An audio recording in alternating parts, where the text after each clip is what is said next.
D'accord. Heureusement, on a été rapide. Ok, donc je disais que au niveau du fonctionnement, déjà, il existe en fait deux modes de fonctionnement sur ce business de taxi.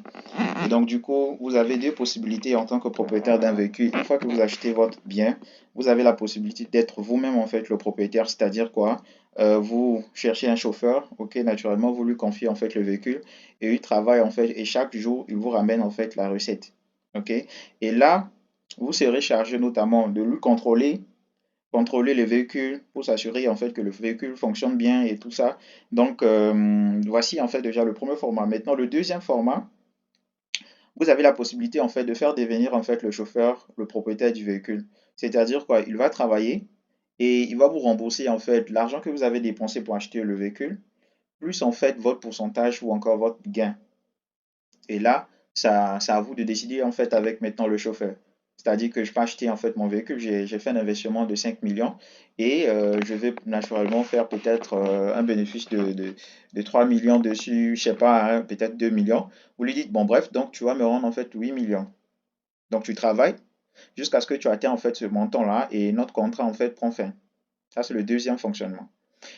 Alors, on va aller sur la diapo suivante.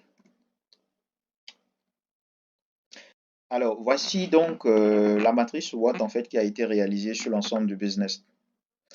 Déjà sur la diapo précédente, vous devez déjà commencer à réfléchir euh, en fait sur le format, ok, qui semble être un peu plus intéressant, bien que je n'ai pas donné en fait tous les avantages et autres, mais en réalité, pour être bref en fait sur la diapo précédente, c'est que le premier format c'est vraiment un casse-tête parce que là vous devez surveiller en fait le chauffeur.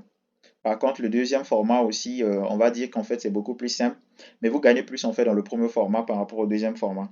Mais néanmoins, ça vous aide en fait de préserver en fait l'énergie et ça vous évite en fait surtout les AVC.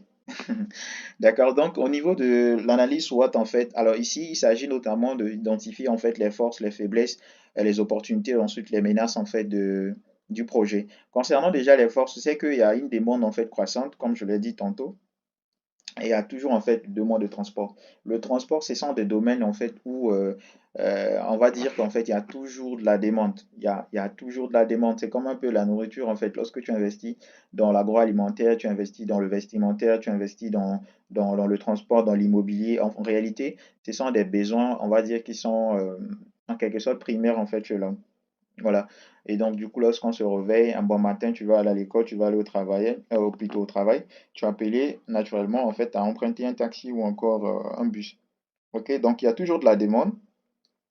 Maintenant, il y a aussi la possibilité, en fait, d'intégrer, en fait, la technologie de pointe. Alors,